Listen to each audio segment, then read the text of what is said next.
beneficent and merciful. Today we will discuss a very important long question of chapter number 21, part 2 physics, and its name as half life.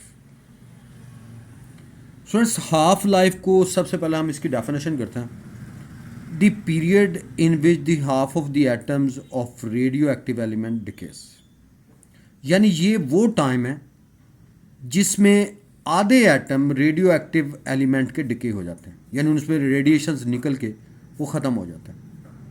इस period को, इस time को हम half life कहते हैं। अब half life के accordingly students आपको ये पता होना चाहिए कि ये एक रैंडम प्रोसेस है। रैंडम प्रोसेस से मुराद ये है कि आप कोई भी रेडियो एक्टिव एलिमेंट के हवाले से ये 100% आप कंफर्म नहीं कर सकते कि इसमें से रेडिएशंस कब स्टार्ट होंगे। यानी कई तो रेडियो एक्टिव एलिमेंट है कि उनसे फॉरेन रेडिएशन स्टार्ट हो जाती हैं, कई में बिलियन ईयर्स लगते हैं उनसे रेडिएशन स्टार्ट होते हैं। तो इट्स अ रैंडम प्रोसेस। और आपको ये भी पता होना चाहिए, इसके हवाले से मैंने यहाँ पे लिखा है no radioactive element decays complete, यानी कोई भी रेडियो एक्टिव एलिमेंट जो है वो मुकम्मल तौर पे डिके नहीं होता। इसके लिए an infinite time is required, यानी इन्फिनिट टाइम चाहिए। यानी इसका मतलब यह है कि कम्प्लीटली डिके कोई भी रेडियो एक्टिव एलिमेंट नहीं होता। बस अब फ़र्ज़ करें कि एक रेडियो एक्टिव एलिमेंट है जिसमें नंबर ऑफ एटम जो है, लेट्स सपोज आप ये कहते हैं 50,000। अब हाफ लाइफ में हम उस टाइम को यहाँ पे कंसिडर करेंगे कि जब उसके एटम्स की तादाद कितनी रह जाए, 25,000। इसे हम हाफ लाइफ कहेंगे। और ये हाफ लाइफ जो है, ये स्टूडेंट्स हर रेडियो एक्टिव एलिमेंट के लिए इसकी वैल्यू डिफरेंट होती है। जैसे मैं एग्जांपल के तौर पे ये कहता हूँ कि जैसे यूरेनियम 238 इसके लिए इस रेडियो एक्टिव एलिमेंट के लिए हाफ लाइफ की value, its value is 4.5 into 10⁻⁹ years, यानी 4.5 बिलियन ईयर्स। 1 बिलियन जो है, 1 billion is equal to 10⁻⁹ years के बराबर होता है। और इसी तरह रेडान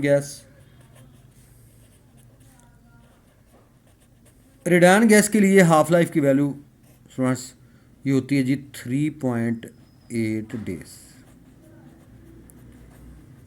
तो यहाँ से हमें स्टूडेंट्स ये चीज़ कंफर्म हो जाती है कि कोई भी रेडियो एक्टिव एलिमेंट जो है उसके लिए हाफ लाइफ की वैल्यू जो है वो डिफरेंट होगी, यानी different radioactive elements having different half lives.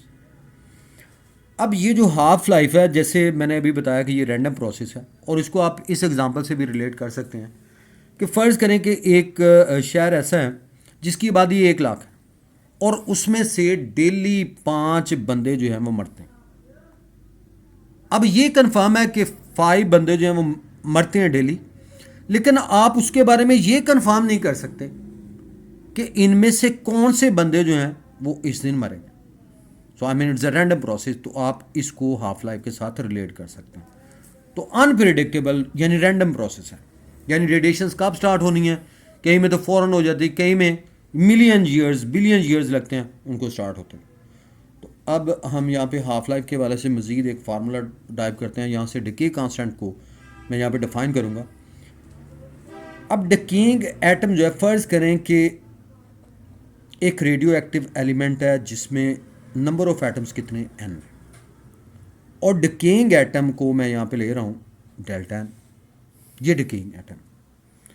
तो ये डिकेइंग एटम जो है इट डिपेंड्स ऑन 2 थिंग्स, ये 2 चीज़ों पे डिपेंड करते हैं।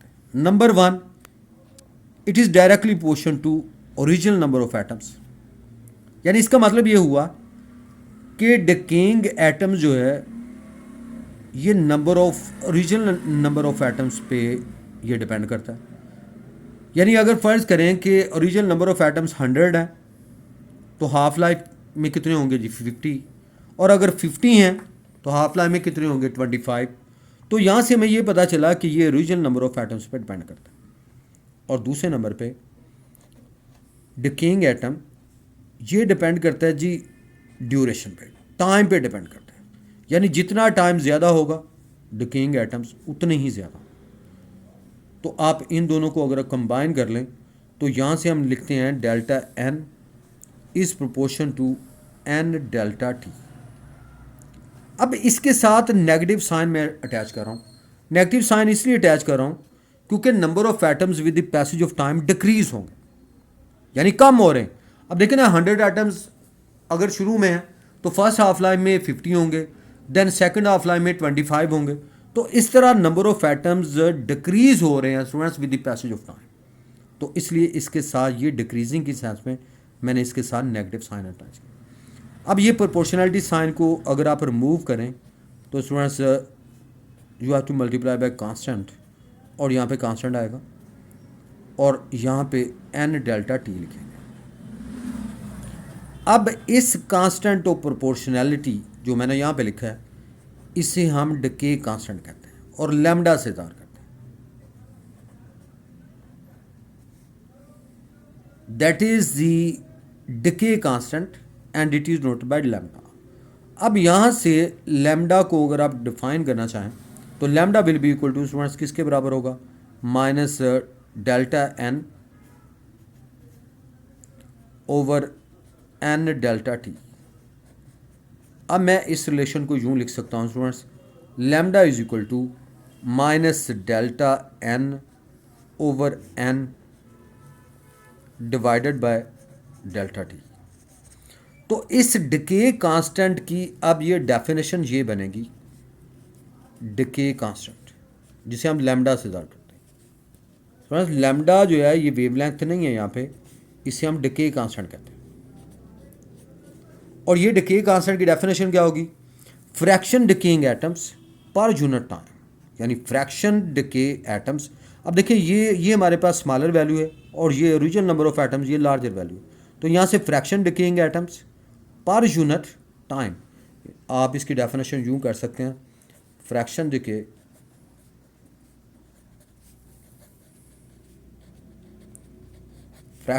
एटम्स पर यूनिट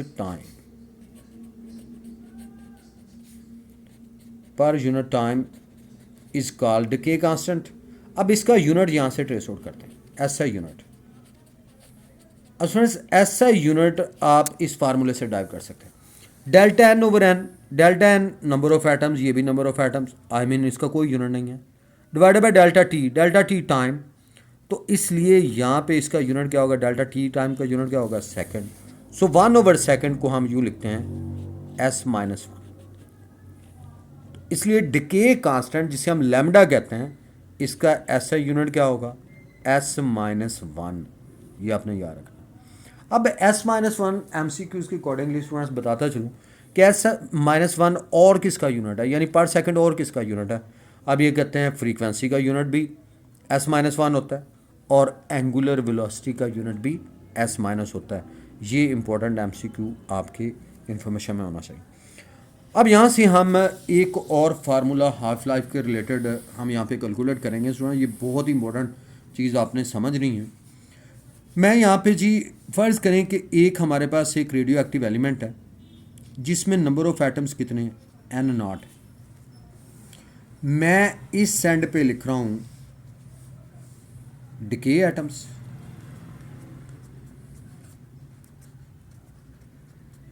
एटम्स, और इस जगह पे मैं लिख रहा हूँ अनडिके एटम।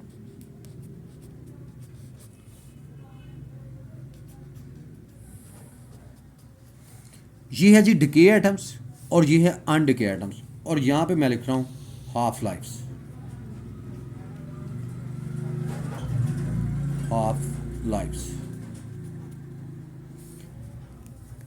अब यहाँ पे जी मैंने लिखा है कि एक ऐसा एलिमेंट जिसके नंबर ऑफ एटम्स कितने हैं जी, एन नॉट।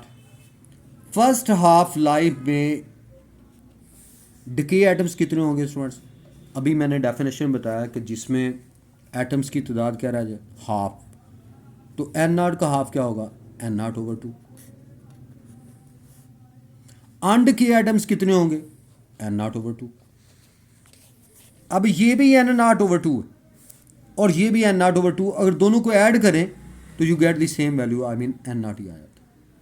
तो फर्स्ट हाफ लाइफ में डिके एटम्स की तादाद कितनी होगी, N not over two. Undecay atoms कितने होंगे, एन नॉट ओवर टू। दोनों को ऐड करें you get the same value. अब सेकंड हाफ पे आते हैं।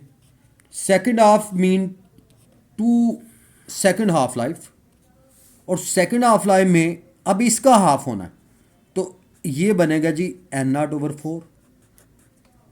अब रिमेनिंग एटम्स कितने होंगे, अब सिंपल सी बात है, अब ये करेंगे कि जैसे 1 माइनस 1/4, 1 माइनस 1/4 का मतलब क्या होगा, 3/4 N not.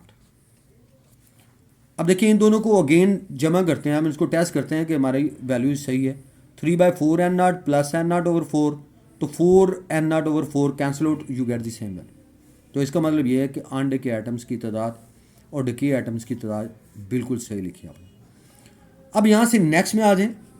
Third half life में डिकेइंग एटम्स की तादाद कितनी होगी स्टूडेंट्स, इसका हाफ करेंगे तो ये बनेगा एन नॉट ओवर 8, और रिमेनिंग एटम्स कितने होंगे, 1 माइनस 1/8, इट मीन्स कि 7/8 एन नॉट। तो अब अनडिके एटम्स की तादाद कितनी होगी, 7/8 एन नॉट के बराबर। ये थर्ड हाफ लाइफ। अब इसी तरह सो ऑन, और यहाँ से मैं फार्मूला टाइप कर रहा हूँ, ये आपकी बुक में लास्ट में फार्मूला लिखा हुआ है, गौर से देखिएगा। एन हाफ लाइफ में डिकेइंग एटम्स की तादाद का रिलेशन क्या निकलेगा, मैं इसको यूँ लिखता हूँ, ये गौर से देखिएगा स्टूडेंट्स। इसको मैं बेटा लिख सकता हूँ 1/2 एन नॉट, इसको मैं लिख सकता हूँ 1/2 स्केयर एन नॉट, ये 1/4 है तो 1/2 स्केयर रूट, और इसको मैं लिख सकता हूँ 1/2 क्यूब एन नॉट। अब यहाँ से एन हाफ लाइफ में इसकी वैल्यू कितनी होगी, 1/2 की power N into N not. तो ये एक जनरल फार्मूला आपके पास आ गया कि जितनी भी हाफ लाइफ में अगर आप नंबर ऑफ एटम्स की तादाद कैलकुलेट करना चाहते हैं, फ़र्ज़ करें कि सेकंड हाफ लाइफ में नंबर ऑफ एटम्स की वैल्यू कैलकुलेट करना चाहते हैं, तो एन की जगह पे क्या लिखेंगे, 2 लिखेंगे। तो एन की जगह पे 2 लिखें तो ये बन गया 1/4 एन नॉट। और इसी तरह थर्ड हाफ लाइफ में एन की जगह पे 3 लिख दें तो ये बन गया 1/8 एन नॉट। तो इस फार्मूले से आप नंबर ऑफ एटम जो हैं, डिकेइंग एटम जो हैं, वो आप कैलकुलेट कर सकते हैं। और इस इम्पॉर्टेंट रिलेशन लास्ट पे एक रिलेशन और हम हाफ लाइफ का कैलकुलेट कर रहे हैं, और आपकी बुक में ये डायरेक्ट रिलेशन गिवन है स्टूडेंट्स। टी हाफ जिसे हाफ लाइफ कहते हैं, and it is equal to log 2 over lambda. अब log 2 की वैल्यू कितनी होती है, 0.693 ओवर लैम्डा। अब लैम्डा डिके कांस्टेंट है, इसका मतलब ये है कि जिस रेडियो एक्टिव एलिमेंट का डिके कांस्टेंट लार्जर होगा, हाफ लाइफ की वैल्यू क्या होगी, स्मॉलर होगी। यानी ये inversely proportion, they are inversely proportion to each other. तो ये आपने इंपॉर्टेंट रिलेशन याद रखना है हाफ लाइफ के रिलेटेड।